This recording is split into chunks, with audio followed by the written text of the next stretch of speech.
Hello, I'm Charles Mallet with a UK column interview for which there will be notes and links posted at ukcolumn.org.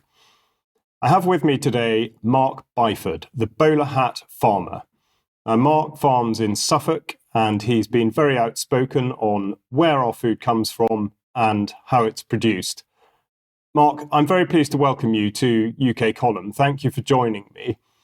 I think for the audience, let's start with a broad brush picture. So please tell me why it is that you're in farming and exactly what you are doing in relation to your farming operations. Charles, good morning, and thank you very much for having me on the show to talk about this, what I'm going to class as a desperate situation.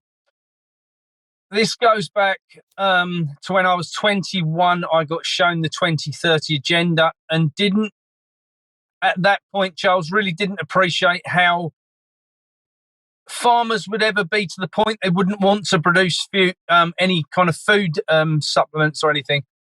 And obviously now we're starting to see farmers being pushed more and more and more towards not producing food and being paid up to £300 an acre for farming pretty flowers that don't feed anybody.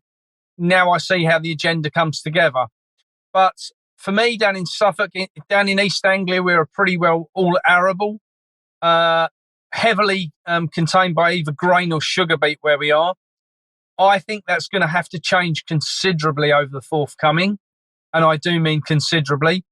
The ground has been raped of any goodness at all. The farming practices, I have to say, are out of date now, what we're using, and that we need to look to be more sustainable and definitely need to be in the position now of bringing the new concepts, the new ideas, and the younger generation through this as well, Charles, because what's happened is the older farmers are the ones who want to come out of farming, are being paid up to £120,000 to retire. Now, with that, they can take a one-off payment of £120,000 and they can then sell the farm, which predominantly ends up in the hands of either a banking organisation or BlackRock or Vanguard, the normal vultures what sit on the sidelines. So we're losing a lot of the older farmers out of the system. That, I have to say, I don't think is a bad idea because they don't want to make the change what's necessary for us to be in a position of moving things forward. For us, where we are, we have now started putting some vegetables on the farm, actually start to look at producing real food. We've launched a shop on the farm so that people can buy local produce locally and pull the food supply chain to bits, because it's all going to crash around our ears anyway in the forthcoming. So we've decided to get ahead of the game and make sure that the people that we live with and love are supported by what we can do ourselves, on what we can grow on the farm.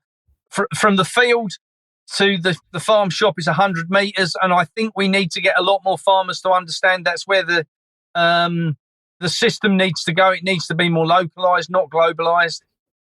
So yeah, that's, I think, where we're coming from at the moment. I think that paints a clear picture. Mark, what I'd like to dip into before we get on to the sort of practical delivery of what you talk about is you refer to in effect, the destruction of the landscape through poor farming practices.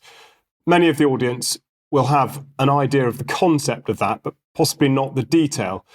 Will you just talk us through how that's come about and why? What exactly is it you mean by these sorts of practices, and how is it that they do affect, first of all, the environment and the landscape, but then, of course, the food that's produced from such an environment?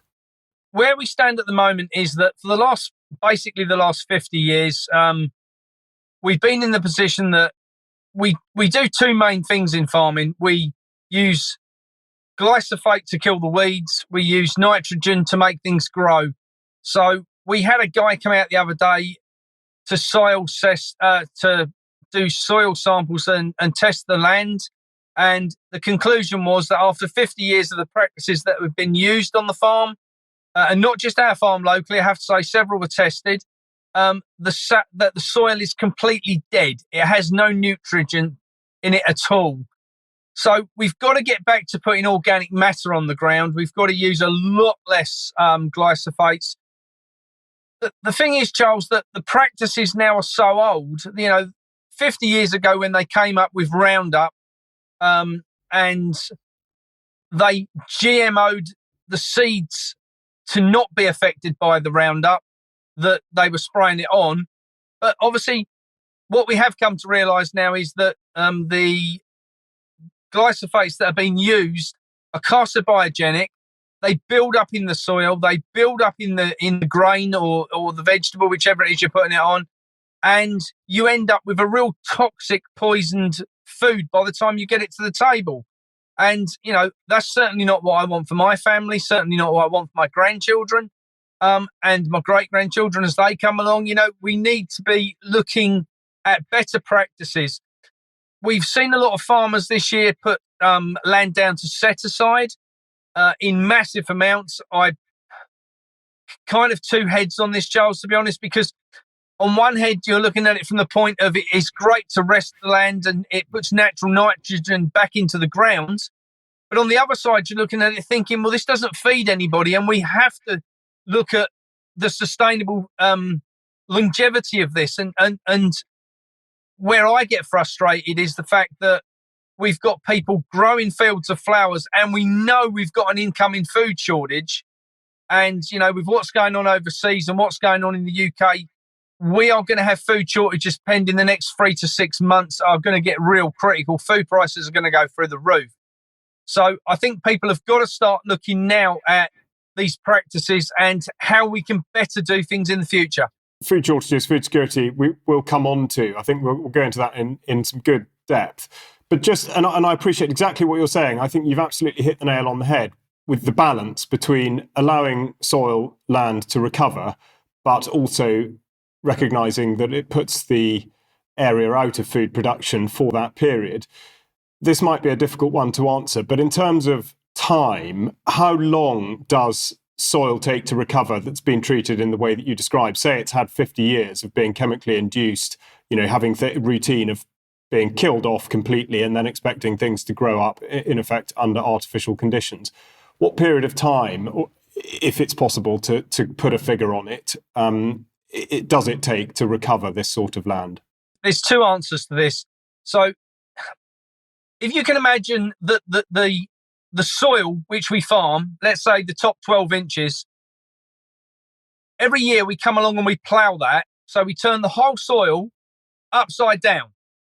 So everything what was on the top, what should be on the top, and everything what should be on the bottom is on the bottom, all the worms and things, and you turn it upside down, and when you see ploughed fields, you see all the birds diving in and pinching all the worms, and people go, oh, that's lovely.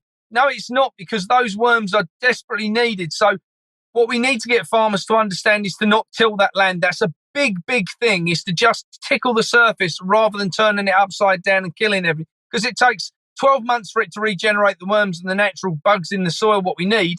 So what do we do in 12 months' time? Plough it again and turn it upside down again, and it's just ridiculous. So in answer to the main question, we've got two scenarios here. One is the fact that you can use silicon treatments and different treatments, putting a lot more organic matter into the soil, which will take 3 to 5 years to recover the soil to 100%. If you do it just via organic matter, I had a farm previously where we were, and that took 8 years for us to get the soil there broken down. It was heavy clay land. It was raped of any goodness at all. It had just been used for potatoes and onions. And the farmer who farmed it said to me, oh, we don't grow potatoes, we mine potatoes. And I think to me that kind of said it all about how much they took care of the land. So I think, we are looking at the quickest 3 years, the longest 8 years. And that's a long time to be without any food. It certainly is. You spoke about the age of a lot of farmers and people being paid to, in effect, sort of retire from the system. But of course, like you quite rightly identify, people of that generation, as a rule, are resistant to change. The type of sort of light till or no-till farming you're talking about, how big a shift in, let's say, ideology would that be for people to adopt at scale, how would you effectively go about selling that practice to farmers? There's the $100 question, isn't it? I don't think personally, Charles, that farmers are ready for what needs to come. I think what we are seeing is I work as a coordinator with the Land Workers Alliance, and that's a collaboration of all small independent growers across the UK and worldwide, I have to say. And with that, Charles, it's all based on sort of 3 to 20 acres. It's not based on the thousands of acres that farmers are used to commercially farming. The problem is that the commercial farming side of things is done. It doesn't earn any money. With the interest rates going up as high as they have in the last year, the contractors can't afford to pay the payments on the equipment that they would traditionally use to farm that style of farming. So everything is against the farmer at present. The contractors, the seed's gone up, the fertilizer's gone up. So they need to come away from that style of farming. And what I see happening is that a lot of farms, I believe, that are in hands of sort of 500 acres and above will end up getting separated into a lot smaller bite-sized farms, and we'll actually end up going backwards to small, mixed, diverse farms. See, if you have a mixed farm, Charles, you're in the position where you have a rotation of a 4 to 5 year cycle where the animals come on. They obviously, you can graze them off the ground. They'll then obviously leave natural fertilizers on the ground. You can then just till that lightly in. The next year you can put a crop on there, say like a vegetable, for instance, for the next 2 years. Then you put it back to a grass lay or a cover crop, which, for instance, might be turnips or something, what the sheep could graze on over the winter. And then you'd start the cycle again. And we don't have enough of this going on. We just have this barbaric approach where chuck the fertilizer on, the stuff will grow. And when it's finished growing, take it out of the ground. And then what we'll do is we'll just blitz it with weed killer again. And it doesn't matter what the outcome, to people's health is. We'll just quite happily just boulder on regardlessly. It sounds like a crazy system, but the way you articulate it will, I'm sure, make many of the audience think, well, the answer is so obvious. Stop doing it, look for local markets and start again. Describe to us, please, the pressures as a farmer that you feel from government, from industry, from other areas, particularly in a sort of financial context. What is it that stops farmers from making changes that would seem to be so appealing in so many regards? I think what's going to have to happen is, so obviously under the new legislations that DEFRA are putting into place, they're making it harder and harder to farm anyway. We're seeing this new, I can't think what the terminology is, but what the banking sector and everybody's making, all these ESG scores or whatever it is, they're making farmers now comply with that. And that leaves them in an awkward position, because if they're going to progress down the road they've been going down, then it's going to be taxed a lot heavier. It's going to be in a position of a lot more investment. And that's why I say I see us coming away from that and coming back to smaller farms, a lot more principle-led scenarios, to be honest, Charles, because we've been pushed from the commercial side. Let's say that's a mill, for instance, or the sugar beet factory, whatever that is, depending on what crop's grown on the farm.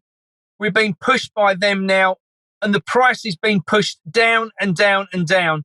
So if you take, for instance, sugar beet, Charles, as a classic example, when my grandfather was alive, they would traditionally, when sugar beet season was on, they'd have 100 men working on a field, and they would have everybody out hoeing. They never used weed killer. Everyone was out hoeing. They would lift them all by hand. Now, I'm not saying that's the ideal scenario, don't get me wrong, but somewhere in between that scenario and the scenario we have now with dosing everything with weed killer is the answer. So I think what we've got to look at now is what that answer is. And the answer might not yet be out there, but I think that we should be looking for those answers now. The time is right. A lot of the younger generation are taking over the family farms. A lot of the farmers that I go out to, I also run a fruit and vegetable wholesale company, Charles, and we're finding it extremely difficult to find farmers that grow vegetables now. The most bizarre thing, in the middle of East Anglia. But I think what's coming about is what's happened is Granddad had the farm. Dad was told not to go to the farm. He was told to go to be a banker, solicitor, whatever that may have been. And I think what we're now seeing is the younger generation, the grandchildren are excited about getting back on the land, and it's the grandchildren what are taking over the family farms. And they're the ones what bring the passion for the change. So that change is going to be driven by the younger generation, not the older generation. Yeah, the perspective of the youth and indeed, in effect, the outsider. Well, let's come back to that. What I'd like to look at a bit further now is food security, the idea of food security. You've just been talking about how things were in the past and people out with their hoes. I think there's a great tendency. It's very easy to put on the rose-tinted spectacles and imagine that things were better or in a good, in a good way. Do you, first of all, perceive that food security is manageable in the United Kingdom, in that we could provide enough food of the right quality, the right nutrient density for our population under the right conditions? Yes, 100%. I think what we've got to see is a lot of, for instance, a farm where I am, we've now put, we've got polytunnels now coming on. We've put a new vegetable gardens in. I said, huge areas for vegetables, which are all fenced in to keep the deer off. Now, what I am seeing on a lot of farms I'm going out to now is that polytunnels and glass houses are becoming a thing which is, becoming more and more and more of. We need farmers to understand that. Charles, one thing I'll just mention this, because one of the things which farmers have got used to doing over the years is, let's say we grow a field full of wheat and we can return 4.5 to 5 tonne an acre, and the wheat is worth, this year we've been offered £205 a tonne. So let's say we can get 1,000 tonne an acre off of it. It's a nice, easy crop. You drill it, you spray it, you harvest it, you just carry on with a perpetual mill. But if farmers go back to growing what I call real dense, nutritious food, things like spinach, broccolis, kales, good quality vegetables, what you can do then is you can crop up to 20 tonne an acre. So what farmers have got to understand is that whilst it's been very cosy for them, whilst they've been living on, and I hate to say this, living on subsidies, because most farmers do not want subsidies. What they actually want is a fair price for the food they produce. And that's something, coming back to the earlier question about the commercial side of things, we're being forced down all the time on what value of food is. If farmers grew more vegetables that they could sell at the gate, sell locally to, let's say, local care homes, local shops, local market traders, that would change completely, because then they would be controlling the price and not the big boys who have forced the price down to the farmer and up to the consumer. I think that's absolutely right.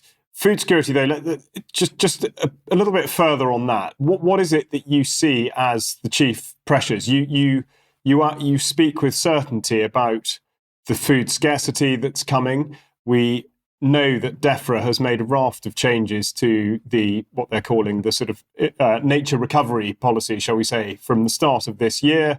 And of course, there are many other influences at play as well. And we're consistently hearing about prices affected by Russia and fertilizer and all this sort of thing. How do you view the true case for food scarcity? Start of the pandemic, foods that we grew in the UK was at 60%. We're now 4 years on, and that's at 40%. That will be down to 32% of the food which we need in the country, produced in the country, by the end of this year. Now, I don't know about you, Charles, but they say that people have 3 meals a day. That's 1,000 meals per year per person who lives in your home. If we've taken the food from 80% to 60%, 40%, and we're now going to take it down to 32%, that basically means what we've achieved is getting our meals, what we can produce in the country, down to 1 a day.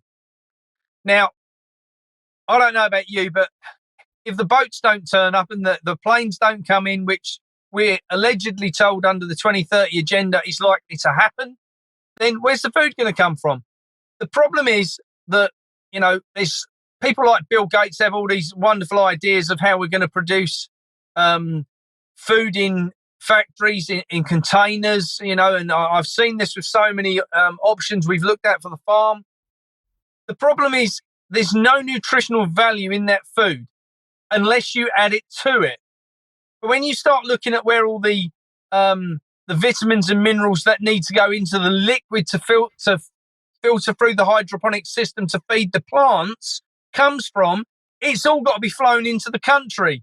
So if the food doesn't come, the nutritional value won't come, and then we'll just be stuck in this perpetual cycle, going round and round in circles of just eating trash. For me, that isn't what I'm about. I certainly want my family to be in a better position than that, and the people I love and care for. And I think a lot more farmers are starting to step up and to understand that's what this needs.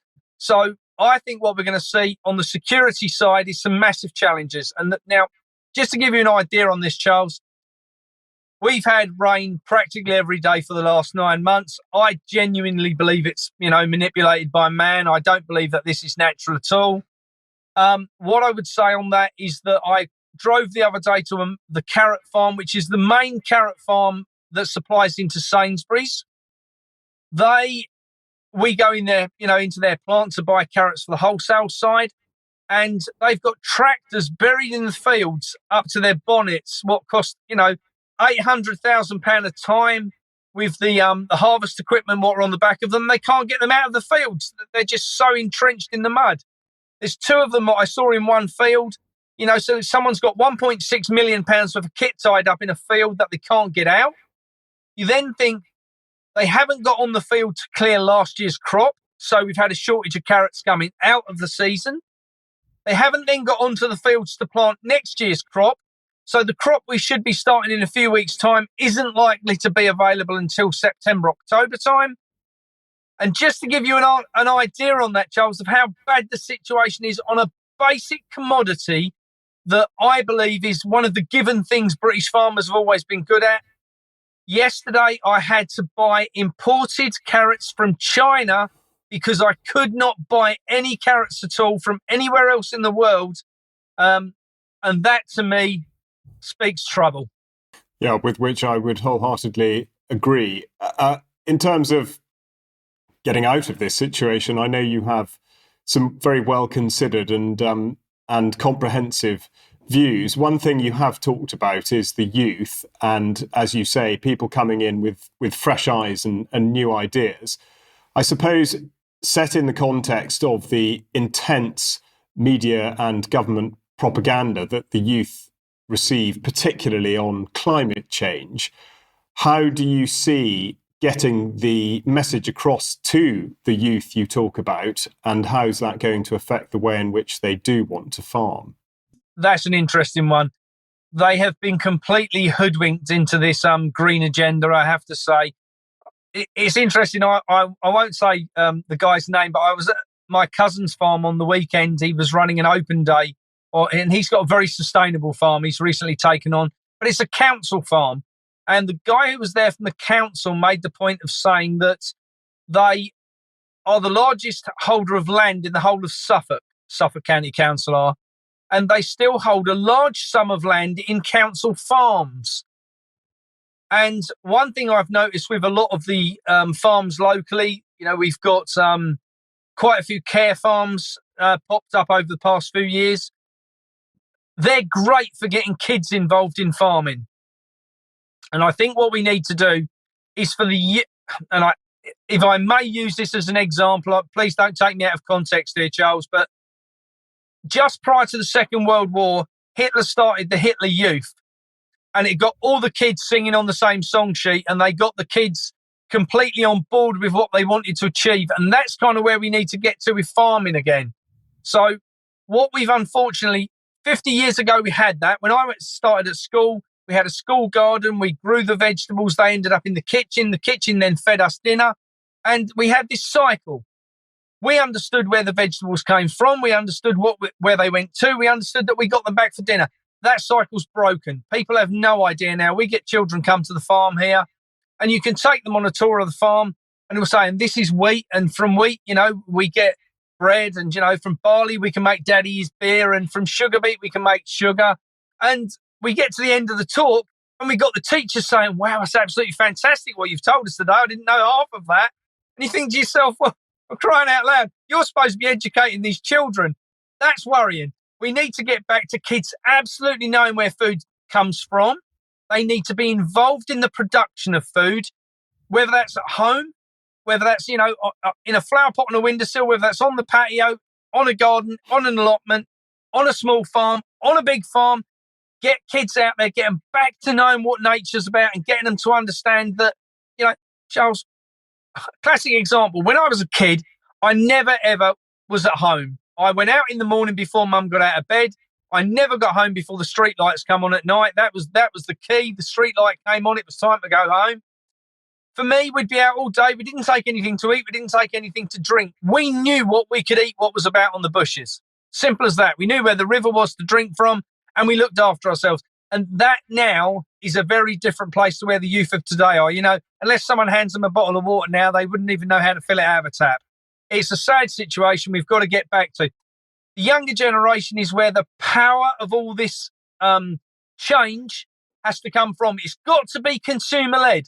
If the consumers are the children telling mum, I don't want to eat that stuff anymore because of this, mum goes to the supermarket and passes that on to the supermarket, or she stops using the supermarket, in my preference, and mum then goes to the farmer's market, the farm shop, to the local market, provisions market and things, and buys really good quality food, something the kids want to eat. The problem is, Charles, we've ended up with a situation where kids like to eat chicken nuggets because they've got some taste, they've got some flavour. You hand someone a tomato these days and it tastes like water. Why the hell would kids want to eat it?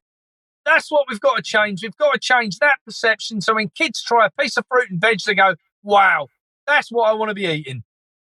During the great internment of 2020 and 2021, it seemed to be a very deliberate policy to isolate people, and in particular children, who therefore learned nothing about the world around them.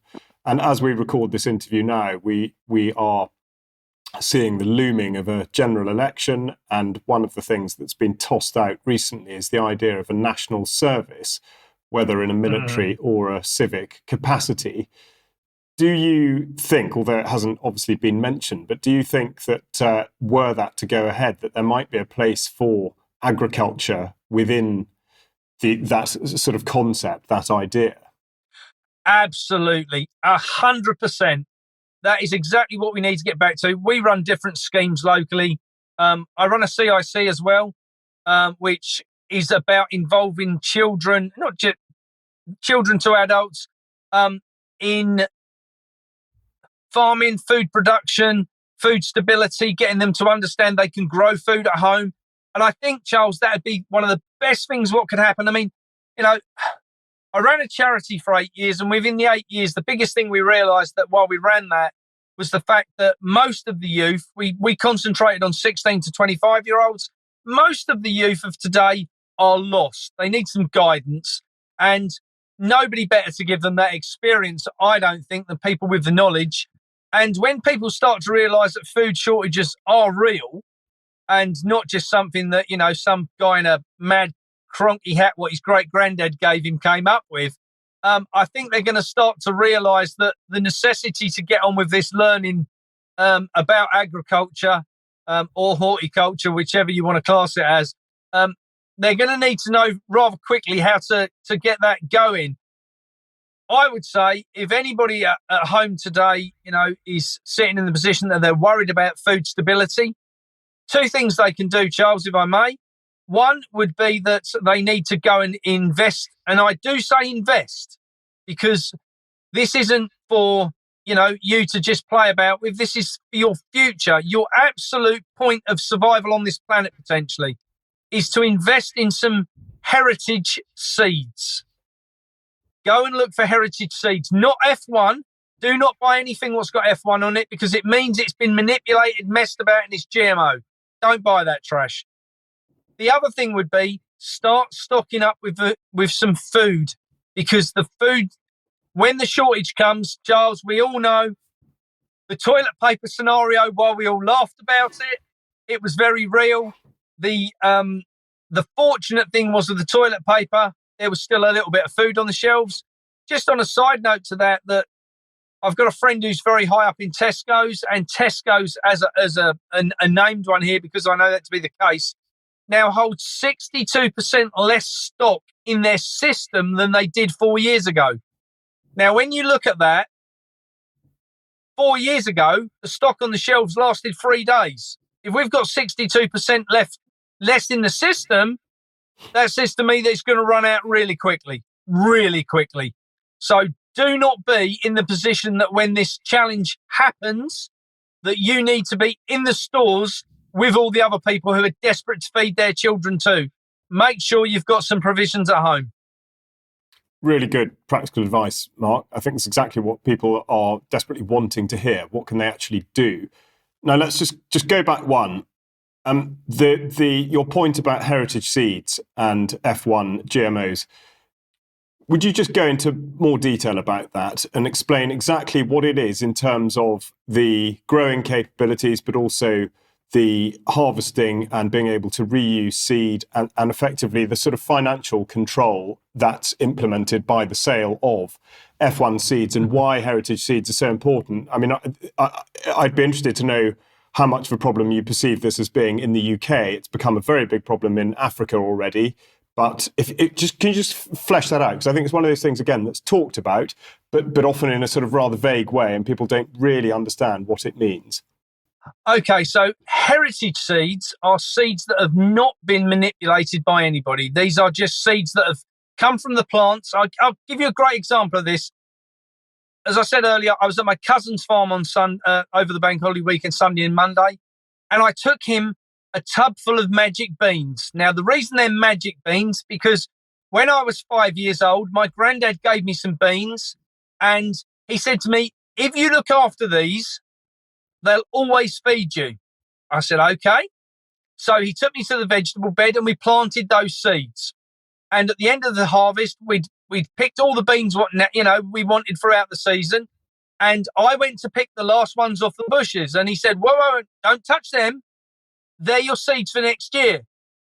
So I was okay. So each year I've picked them and I've left the seed and kept that seed for myself to replant next year. And I've gradually built that up and up and up.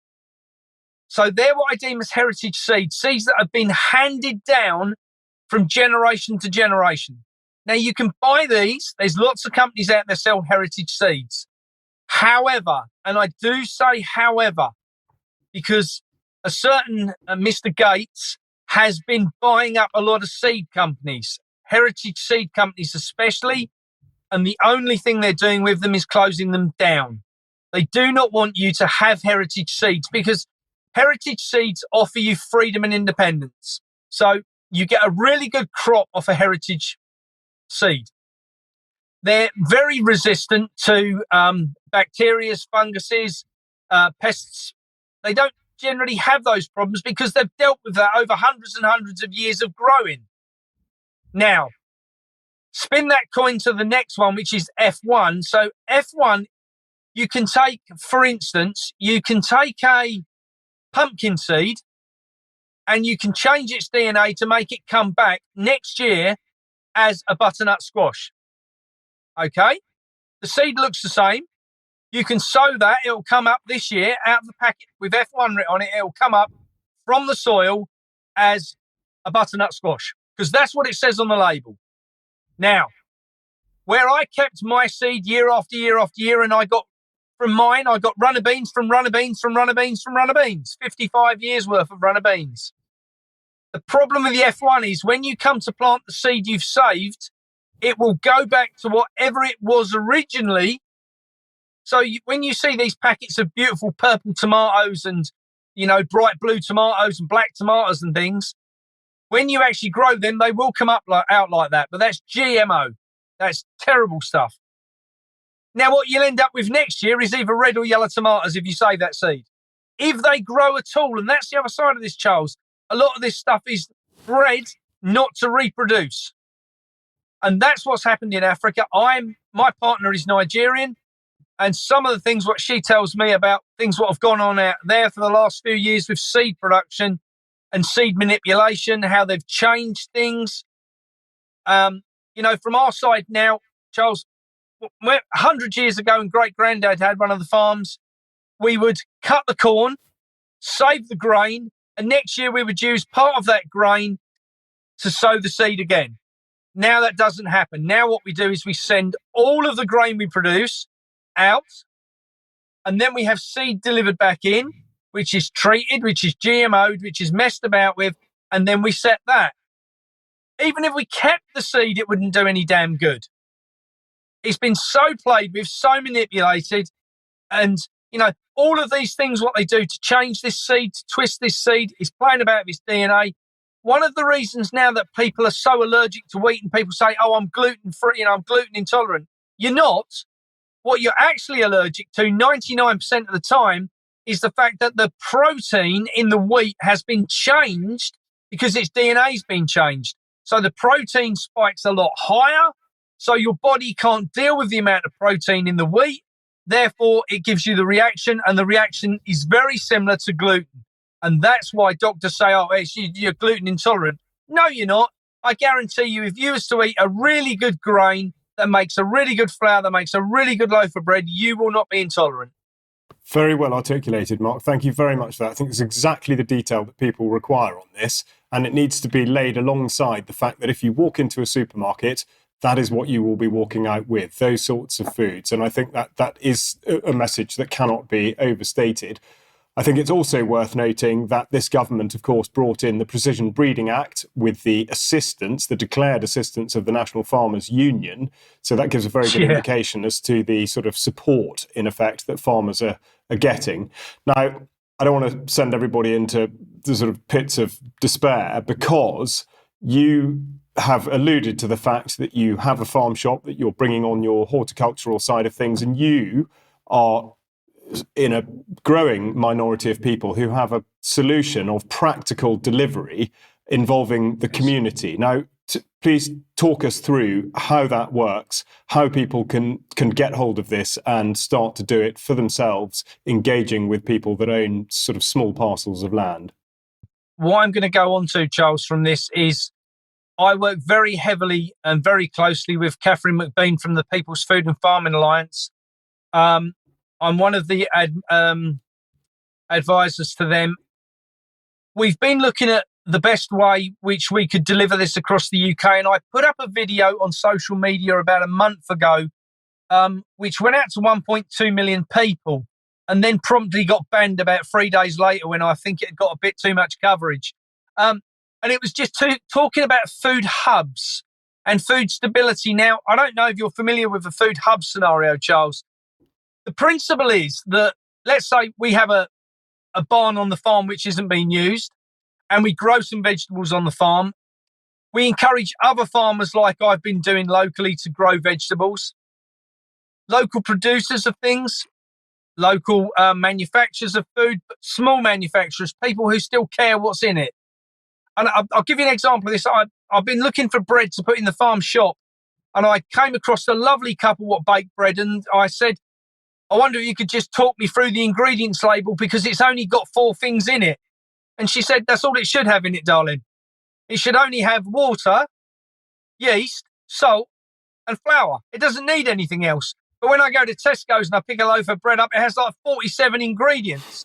And that's the bit we need to do away with, because that's the bit people don't need, the 47 ingredients. So the food hub scenario is we get local producers, whether that be the butcher, the baker, the candlestick maker, to all send their stuff to the hub. The hub advertises on a thing called the Open Food Network. The Open Food Network is an open source system where the general public can buy direct from a farmer or a hub, and it ends up at their door. It's a brilliant, brilliant system. Now, Catherine and I from the PFFA have been working quite closely with Nick from the Open Food Network. I put the post up about the food hubs. We had dozens, and I mean dozens of inquiries all across the UK about how to set one up. Catherine and I are in the process of putting a blueprint together for that. We're also in the process of putting a map together for the People's Food and Farming Alliance website, where people who have a parcel of land that isn't being used at the moment can advertise that land for availability, and people who are looking for a piece of land to grow food on can advertise on there saying that they're looking for a piece of land to grow on. So this is about putting the two people together. This is something what, when this is finished, is going to change the way food is grown in the UK for a positive way. Excellent. And to add on to that, I've heard you talk about community-supported agriculture for people. I think I'm right in saying people who want to get more involved physically. We're all very much aware and conscious of the demands of life that keep people indoors and people's desire to get outside into the fresh air and do stuff. Is that something that's part of this? Absolutely, 100%. So when we talk about community-supported agriculture, that comes in two different forms. So one that could be just basic volunteering, and they go into like where we're now setting up the vegetable areas on the farm. People can come in. We've got people already wanting to come and help on that, purely so they can get a discount on the food that they want to buy. They want to buy nutritional, good quality food. They want to buy that at a discount so they can see that they can barter their time against the money which they need. That's a cracking system. Now, there's also the full-blown community-supported agriculture. So my cousin Mike, who I was saying I was at his farm at the weekend, he runs a scheme which is under the community-supported agricultural banner, where they might get 50 volunteers who all grow the food. So where we might look for 5 or 6 volunteers to help on the farm, they're looking for the people to physically come on the farm and grow their own food. They then pay a monthly fee.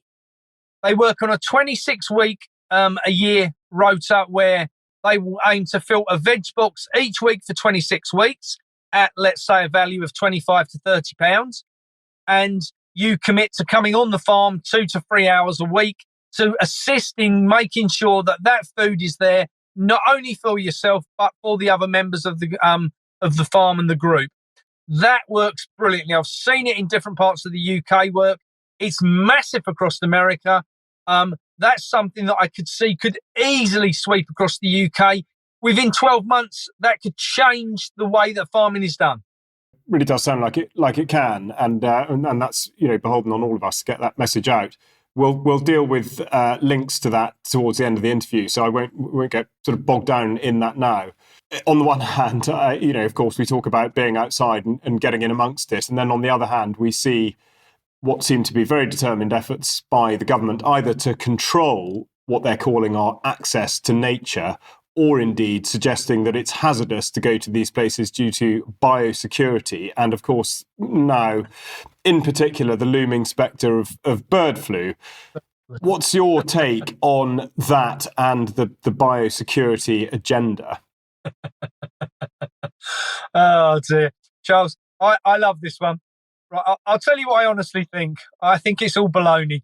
I'm not saying that biosecurity isn't an issue. Please don't think I'm not that naive. What I do believe is that you'll know that recently they brought out the policy where every household has to register their chickens to be on the system. Now, just to give you an idea, I'm on the death threat alert system to tell us if there's an outbreak of any disease, okay? A little while ago, they were having a culling on all the cows and, badgers, these terrible things that were spreading TB across the country from one farm to another, allegedly. What happens is the government comes up with a system, what they believe that people will fall for, and people do. So what happened with the chicken scenario, and I'll just go through this one in depth, because if a farm has 50,000 birds on it, and they put a 10-mile exclusion zone around it, and there isn't another farm for 20 miles, what they really need is an outbreak at the other farm. Because that's what builds the fear and the price, bear that in mind, the price of what big farmers going to produce a chicken for or the eggs for. So what they need to do is keep culling these birds to force the price up and up and up. So if we can get a chicken up to be worth an extra £1 when it goes to slaughter, can you imagine when you've got 50,000 in a house, what difference that makes? If you lose your herd, you're insured, providing DEFRA's the one who comes in and kills it. Okay? Now, as I say, the 10-mile exclusion zone. So what you need to do is you need to get the pathogen from one farm to another. So now what you do is you get every household to register their chickens in between. So what you then end up doing is you say, well, it must have spread from this farm to this farm via these houses. And that's where they're going. And that's where, we've got badgers. Oh, badgers have spread TB all over the country. Badgers don't go about 200 yards from a set. It's complete nonsense. They say, these badgers. No, we've got badgers here on the farm. We had them TB tested. That's something you can do. You can TB test badgers. Not all badgers have TB. If you've got badgers on the farm that haven't got TB, leave them there. Because if they haven't got TB, they'll fend off other badgers trying to get into their territory. It's an easy way for you to keep the animals safe. So you've got to look at this stuff logically, methodically, and most of all, believably.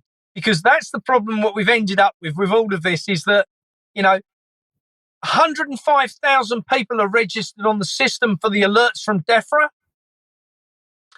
And I think there's about 2 million people in homes have chickens. So if they can get all them to register, can you imagine the fear they can produce overnight by saying there's been an outbreak? And then within 2 days, it'll be gone right across the country and they'll have to cull everybody's chickens and the price of meat goes through the roof. Price of eggs goes through the roof. And they've achieved their objective of getting us to eat, cockroaches and slugs and whatever it is they reckon we're going to eat. Yeah, I think you've hit the nail on the head there. I mean, that is exactly the way that it certainly appears at the UK column end of things as to how things will play out. Now, going on to sort of government actions, what do you see as coming in the pipeline? We've talked about the positive side of it, what you can do, what individuals can do. Of course, we're really only talking about a minority of people who will sort of change their behaviour for the good. That the masses presumably can be expected to carry on permanent receive and not really pay heed to what could be done. So what do you see as the sort of incoming and continued threats from government and outside of government? I guess we've got two major issues pending, Charles. One is what's going to happen on the Ukrainian border. People are led to believe that the Ukrainian grain situation is forcing the price up in the UK. That's total codswallop. No Ukrainian grain actually comes into the UK. Most of that went off to Africa to feed the Africans. They're the ones who are paying more now for their grain prices. Ukrainian grain doesn't come this way. If we go to war, that's going to force the price of food through the roof. And that's a decision what's only going to be made by the British government. Because I don't know about you, Charles, but they definitely haven't written to me and asked me my opinion. I definitely won't be agreeing to go, that's for sure. So that's one of the biggest, I think the biggest single threat we have at this point. If there's a change of government, will it really make any difference if we go from blue to red or green or yellow or pink with green spots? I don't think it'll make a damn worth of difference. I think that they're not in control of the government anymore anyway. I would say that's under the World Economic Forum fully. It doesn't really matter what colour's in. Do I see change coming? Yes. I think we're going to have to see some changes in between the government and DEFRA and the farmers. Otherwise, I think a lot of farmers are going to start stepping outside the system, to be honest. Where will that leave people? I think it's only going to create more food shortages. I think people, as we come away from farmers producing a lot of grain and a lot of sugar beet and a lot of potatoes, things what they've been able to do en masse, that really relatively easily with very few amount of staff, that's all going to change. And the government needs to lead that way. They're either going to do one of two things. They're either going to allow us to starve or change policy. I know which I think they're going to do, I have to say, and I don't think changing policy's in there. I think that this is part of a deeper agenda. I think that's going to be a very, very hard 5 to 10 years the next 10 years. I really do. I think that the general public needs to stand up against this now. And one of the ways they can do that is to make sure that, I remember years ago when we set up a charity, Charles, and one of my friends said to me, but how are you going to feed yourself? If you can't feed yourself, you can't feed others. Excuse me. So we were saying that we were going to, we didn't want to take a wage. And, and he said, but if you don't feed yourself, you can't feed others. And that's true. And that stands for the farming community as well. Farmers are starting to understand that if they don't grow food, there is no food. And that is crucial. The minute that happens and the farmers start to wake up, they'll wake up en masse. Now, the problem is, it comes back to what I said earlier about seed and seed manipulation. Unless farmers are quick, they're not going to get any seed. We've been putting heritage seeds away for years. We've been building massive reserves deliberately.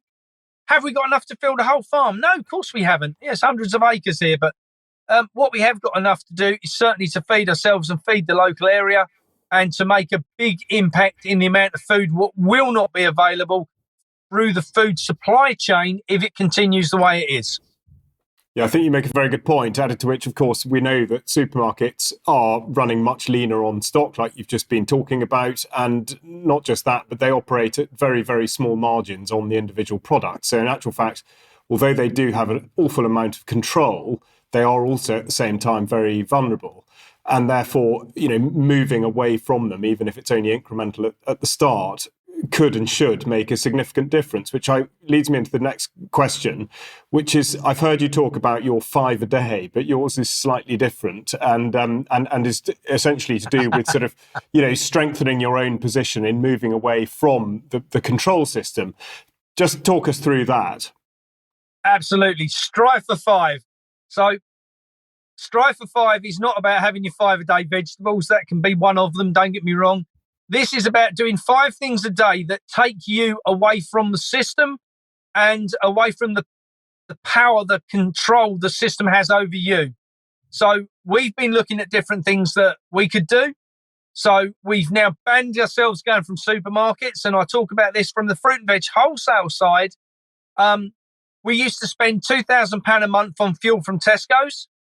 And instead, now we go to an independent retailer. Now, don't get me wrong, I still understand that the corporations and the systems in the background, but the profit is in the hands of a small independent people now who own the petrol stations. It's an Indian family. They're 10 pence a litre cheaper than Tesco's, I will say. And I don't just pick on Tesco's for that. I'm using that as a pure example. They're 10 pence a litre cheaper. It's saving us money, and that money's not going into that corporation which sits with BlackRock and Vanguard and everybody else. Look at 5 things a day. Where do you shop? How do you pay? If you pay for things on a credit card, or you pay for things, on a card, the problem is we don't have any card facilities in our farm shop, because we worked out on every £100 it was going to cost us £2.50 to take the money. So on every £1,000 we'd lose 25 quid. Well, that's a fortune. We can't afford to do that. So let's not do it. So we just put signs up and put it all out on social media. Cash only. There's a tin in there. It's all locked up. You can drop your notes in there. That's great. Thank you very much. That's where we need to get back to. We pay all our suppliers with cash. So that removes them having to pay the 2.5%, 3% as well. Pay by cash. Look at where you're spending your money. There's dozens of these things, Charles, in the course of a week you can start to address. This might be, for instance, myself, I have to say I've been blessed all of my life never to have to overly cook for myself. I've always had partners that could more than capably look after me, and I thank each and every one of them for that. Not that there's been a lot, I do hasten to add, but I put that there that they've all been very good at that. But for me, myself, I've started taking up a bit of cooking, and so I can understand the basics of how to make food. Because again, this is one of the things that over the course of that 50 years I speak about that people have come away from. It's convenient when you get home just to chuck some chicken dippers and some fries in the oven. 15 minutes, it's done. There you go, kids, there's your dinner. There's no goodness in it. Stop it. Look at one of your 5 a day could be just addressing your nutritional value, what you actually take in. look at your fuel. Look at your where you spend your money. Look at how you spend your money. There's dozens upon dozens of these things. Look at 5 things every day that take you away from the system. It might be that I know there's a lot of people don't hold with paying for utilities, for instance, because they say that utilities are free, or that they shouldn't pay council tax because that money's going to the government and the government's going to war, and it states in the law that we're not allowed to subsidise terrorists. Well, people are arguing about paying all sorts of bills at present. Whether you agree or don't agree on that, as far as the public's concerned, what I do think is there is changes we can all make.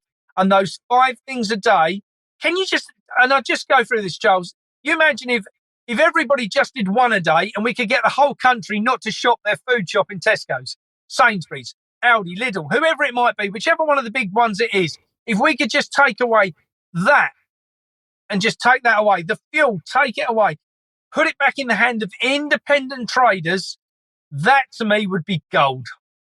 Yeah, which I think everybody listening would absolutely wholeheartedly agree with. And I think, I was just going to add to that, of course, that I think there is a great misconception about the relative values of food, in that people are naturally drawn towards food that's cheaper because it's perceived to be better value. But of course, what you're saying in terms of the nutrient density and what it will give your system, in actual fact, that food that appears to have a higher price, in effect, you get what you pay for. And I think that's something that people need to sort of have a bit of a recalibration on. Now, Mark, I think from what you've said and the direction you've given, I can imagine there are a lot of people who will have been watching and listening who will be thinking, well, I'm within range of East Anglia. I want to see this man and what he's doing and how he's farming. Do you sort of accept visitors to the farm and walk people around and show them what you're up to? Yes, we'd love to, definitely. I think that we need to be in the position that we need to do a lot more of that as well, Charles, to be honest. People can contact us either via the Facebook page or the YouTube channel. Contact us, let us know. We're going to be running some open days on the farm this year, which we'll advertise on social media. We have been running some barbecues and things on the farm for local people to come and see what we're up to, and for them to witness the physical growing of the food, because I think that's key. It's all good and well opening the shop and telling people, well, we're growing it over there on a field. But when they actually come and they go, so what's that? And you go, oh, that's the broad beans. And why are those ones smaller? Because that's the next crop. And why are those ones? And that's the next crop. And that's French beans, and that's runner beans, and that's tomatoes. And we've got 16 different varieties of tomatoes. And we've got strawberry plant, and we've got this, and we've got... So I think as people start to see the vegetables growing, the different stages of its growth, then people are going to start to understand that actually I can feel it, see it, touch it. It's tangible. Charles, one of the things which we've got a problem with at present in the UK especially is that people's knowledge of fruit and veg is that it's stacked in green crates on a shelf in a supermarket. And that is a problem because, when you say to kids, or we have them come around the farm and you say to them, well, where do you get chicken from? They say, well, Tesco's or whatever supermarket they shop in. You can tell I used to be a Tesco's customer, can't you? You can tell that.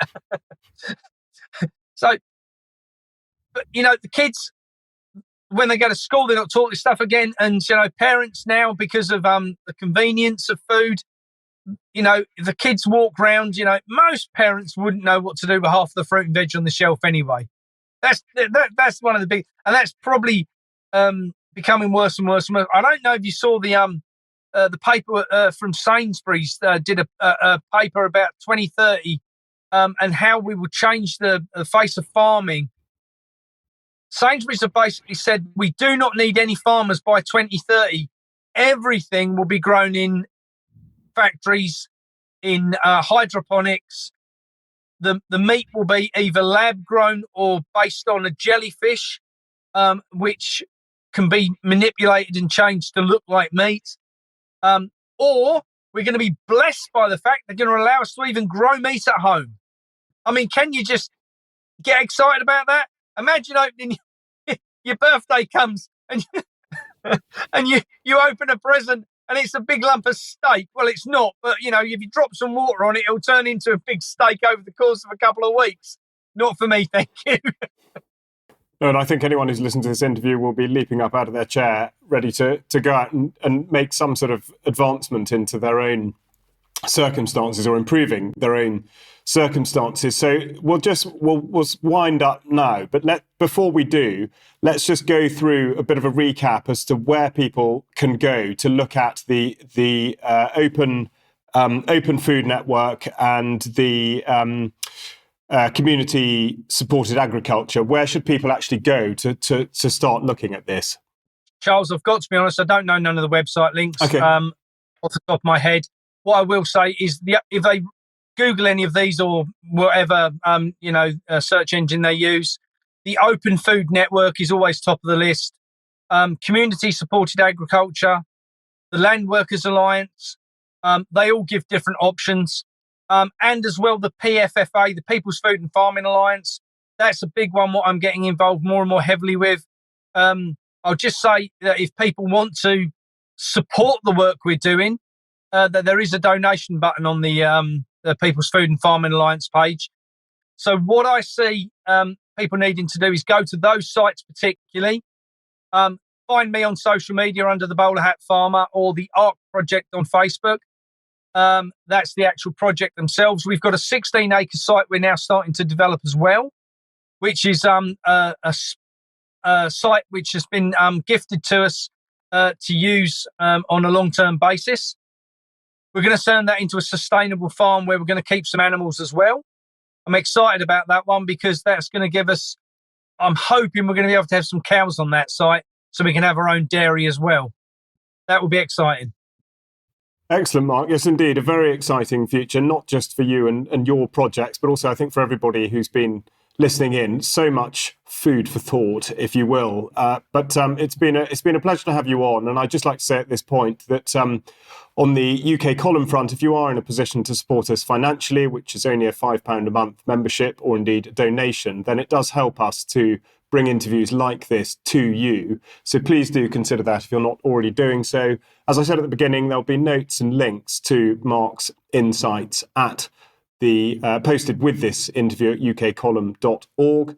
So it just remains for me to say to you, Mark, thank you very much indeed for coming on and giving an amazing sense of positivity and really very well considered insight into your life, your philosophy and your farming practices. Please keep in touch. Charles, it's been great to come on the show. Thank you so much for having me on. It's nice to be able to get the message out there to the public. Whilst I understand that a lot of people still need to bury their heads in the MSN, a lot of people are waking up. We've seen vast amounts of people move into this kind of media now, and just continue the good work you're doing and getting the message out. And thank you for having us on.